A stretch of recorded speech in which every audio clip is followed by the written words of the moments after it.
Kemudian yang ketiga, ghuslu ghasilil mayyit, mandi yang memandikan mayit. Bagi yang memandikan mayit disunahkan mandi. Ini bukan mandi biasa ya, mandi ibadah. Ya, mandi sunnah. Walau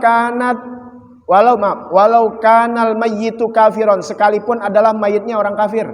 Sekalipun, misal gitu, andai kata sekalipun mayit itu orang kafir, tetap disunahkan mandi, apalagi yang dimandiin muslim. Walau kanal ghasil haidon, sekalipun adalah yang mandiin nih haid, dalam keadaan haid. Ada gak? Ada. Kalau mandiin perempuan nih perempuan, masa mandiin laki? Kalau perempuan yang mandiin, ntar inti punya bini yang mandiin laki. Lah kagak, yang mandiin perempuan, mau mandiin laki habis. Ya, nggak begitu, mandiin perempuan. Ya, nggak tahu deh kalau dari fitnah begini sekarang yang mandiin siapa ya? Ya. Nah, yang mandiin sekalipun dalam keadaan haid au nufasa, atau dalam keadaan nifas. Sekalipun dalam keadaan nifas itu perempuan yang mandiin, tukang mandiin orang mati, sekalipun dia perempuan yang haid ataupun dalam keadaan nifas, tetap dia ketika dia mandiin orang mati, setelah dimandiin dia sunnah mandi sunnah. Kenapa? Karena li'anna masal jasad khalian minar ruh ya yuhsalu bihi wahnun wa dha'fu lil badan.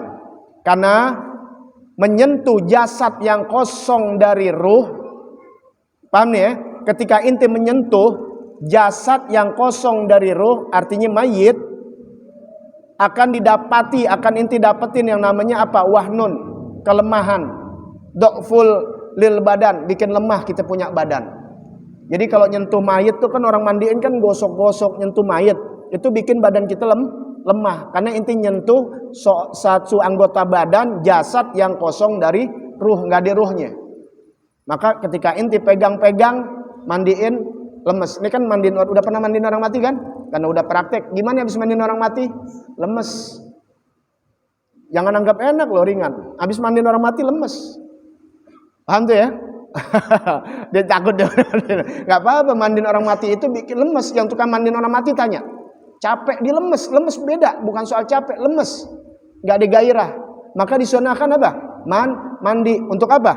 Gawi. Makanya yang sebelum yang kita udah belajar tentang mandi junub, ya, kenapa disunahkan kita, bahkan diwajibkan untuk mandi? Karena ketika keluar sperma melemahkan badan. Makanya mandi supaya apa? Gawi. Nggak mandi, lihat umurnya lemah syahwat. Karena dihabiskan, diumbarkan, apalagi dengan yang haram, nggak ada yang kuat. Cari nggak ada, 60 habis. Karena mudanya dihabiskan dengan yang menjadi dosa. Tapi yang bisa menahan dirinya, ya lihat orang-orang terdahulu. Umurnya 80 tahun, dapat gadis 20 tahun bisa hamil masih. Kenapa? Masa mudanya dijaga. Tuh, jadi obatnya lemah syahwat, obatnya yang begitu-begitu tuh, jaga masa muda kita daripada maksiat, terutama soal maksiat seksual dan sebagainya. Ya dunia aja dikasih lihat, jangankan lemah syahwat, penyakit AIDS dan sebagainya, itu azab yang luar biasa. Ya, benar. Ente boleh tanya dokter, masih muda 30, 40, 30 tahun ketika kawin dapat lemah syahwat, ejakulasi dini, ya cepat keluar. Ternyata apa? Ketika mudanya banyak onani. Orang kalau mudanya banyak onani, ketika dia nikah ejakulasi ke sini. Nggak percaya tanya dokter-dokter ahli. Makanya orang yang nahan dia nggak sampai onani ketika nikah, strong. Ya, itu. Ya, salah satunya. Subhanallah, itu rahasia Allah Subhanahu wa taala. Baik, udah tadi mandiin orang mati ya. Tuh, wal ghuslu, yang namanya mandi yugawihi wa yunashituhu. Mandi itu untuk menguatkan badan kita dan memberikan semangat kekuatan lagi. Jadi mandi. Nah, bagaimana kalau kita nih yang nggak mandiin, cuma ngapain? Nyium atau nganterin orang meninggal. Bagaimana? Dalam satu hadis Nabi katakan, apabila engkau memandikan mayit, maka mandilah. Apabila engkau mengantarkan jenazah, berwudulah. Jadi kalau habis nganterin jenazah, kita berwudu. Ada hadisnya ya dari Nabi Muhammad sallallahu alaihi wasallam. Ya. Ghuslul apa namanya? Ghusil haid. Wa yadkhulu waqtuhu, masuk waktunya nih bil faraq min ghuslin mayit, setelah selesai mandiin mayit. Itu waktu masuknya. Jadi ketika habis selesai mandiin mayit, dia mandi, bukan di tengah-tengah. Ini mayit kagak ada mandiin lagi. Jadi kapan masuknya? Selesai mandiin mayit. Wa yakhruju waqtuhu, ya, dan keluar waktunya bil i'rad anhu. Jadi habis inti mandiin, ngafanin, habis ngapanin baru mandi gitu. Karena kita suruh jamaah kita untuk belajar. Jadi habis mandiin orang mati, kemudian ngafanin, selesai urusannya mandi. Begitulah tuh selesai mandi. Ya, jangan pakai ngopi dulu sampai selesai tuh dikuburin baru mandi, jangan. Apalagi nih bini, jangan, lemah. Ya, kan lemah bisa begitu. Well, kagak nggak boleh ada kesempatan dikit. Misal gitu.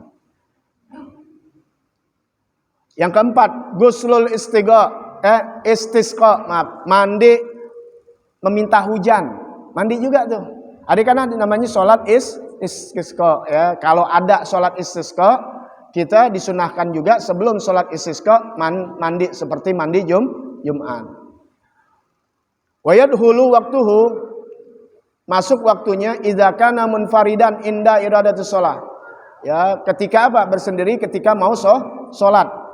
Ketika mau sholat waktunya ya inti mandi. Wa idza kanatis sholatul jamaah, apabila adalah sholat berjamaah. Ini kalau ini sendiri munfaridan ya maksudnya. Waktu idza kana munfaridan, masuk waktunya jika adalah sholatnya sendiri. Sholat istisqa boleh sendiri. Ya, boleh enggak sendiri? Waduh, nggak hujan-hujan nih Jakarta sebulan, 2 bulan, 3 bulan mulai kekeringan. Udah inti nggak usah ngajak orang, inti sholat aja sendiri. Boleh nggak? Boleh. Ada di zaman Sayyidina Abdullah bin Mubarak radhiyallahu anhu, ya, ulama besar beliau. Itu hujan nggak datang. Ulama-ulama ngumpul, sholat istisqa, kagak juga datang hujan. Itu zaman beliau. Apalagi zaman sekarang, ya ulamanya doyan duit, ya doyan duit susah. Nggak jadi jaminan. Ternyata ada satu budak yang lagi sujud kepada Allah Subhanahu wa taala, didengarin sujudnya minta kepada Allah taala, tuh pada saat itu hujan. Ya, makanya sampai dideketin, tapi karena ketahuan magomnya diminta meninggal dunia orang tersebut. Jadi nggak ketahuan. Artinya apa? Jangan pernah menghina orang. Kadang orang yang kita lihat budak, pada saat itu budak lah, hitam dan sebagainya, dia bermohon sama Allah taala, langsung. Tapi berapa banyak yang pakaiannya kelihatan luar biasa, tapi nggak ada pandangan di sisi Allah Subhanahu wa taala. Azza itu nauzubillah min dzalik. Ya, nauzubillah. Ini alim, orang alim juga, cuma dia mastur. Ya, nutupin diri. Karena banyak orang-orang di akhir zaman justru orang-orang alim akan mastur, nutupin diri mereka. Ya, akhir zaman nauzubillah min dzalik. Ya. Baik. Istisqa tadi kalau sholatnya sendiri ketika dia ingin sholat. Apabila sholatnya berjamaah, idza kanatis sholatu jama'atan, apabila dia adalah sholatnya sholat jamaah, inda ijtima'in nas, ketika berkumpulnya orang-orang. Ini mau sholat jamaah nih istisqa, wah orang udah pada ngumpul, mandi. Kalau yang nggak ngerti udah sholat, kita mandi selesai udah kelar. Padahal lagi ngumpul begitu, langsung pada mandi. Wa yakhrujum waktuhu, dan keluar waktunya bi fi'lis shalah, setelah melakukan sholat selesai, waktu habis, nggak bisa mandi lagi. Ya. Ghuslu khusufil qamari wa khusufis syams. Mandi sholat gerhana, di sini nggak dibilang gerhana, mandi gerhana matahari, mandi gerhana bulan. Ya. Wa yadkhulu waqtuhuma, masuk waktu keduanya bibtida'it taghayyur, mulainya perubahan. Tahu kan ya, ada gerhana matahari, gerhana bulan, kan mulai perubah tuh. Paham nggak nih? Kalau lihat inti yang paham main gituan itu kan bakal berubah tuh ya. Ya, misalnya mataharinya akan ketutup, kalau bulannya ketutup begitu ya. Ya. Nah, ketika itu berubah, disitulah waktunya masuknya. Wa yakhruju waqtuhuma, dan keluar waktunya bi fi'lis shalah, dengan setelah melakukan sholat. Setelah sholat nih udah habis waktunya. Ya, gitu. Jadi maksudnya setelah inti sholat, gue baru mau mandi padahal masih kan enggak, udah nggak bisa. Ya, jadi kapan waktunya? Ketika ada perubahan. Kan perubahannya lama juga ya. Kalau lagi gerhana ya, bisa gak 15 menit, setengah jam mungkin situ. Nah, setelah itu apa? Ada sholat gerhana. Jadi bukan mandi doang. Sholat gerhana matahari, kemudian ada gerhana. Jarang ini masjid-masjid melakukan. Padahal itu bagus.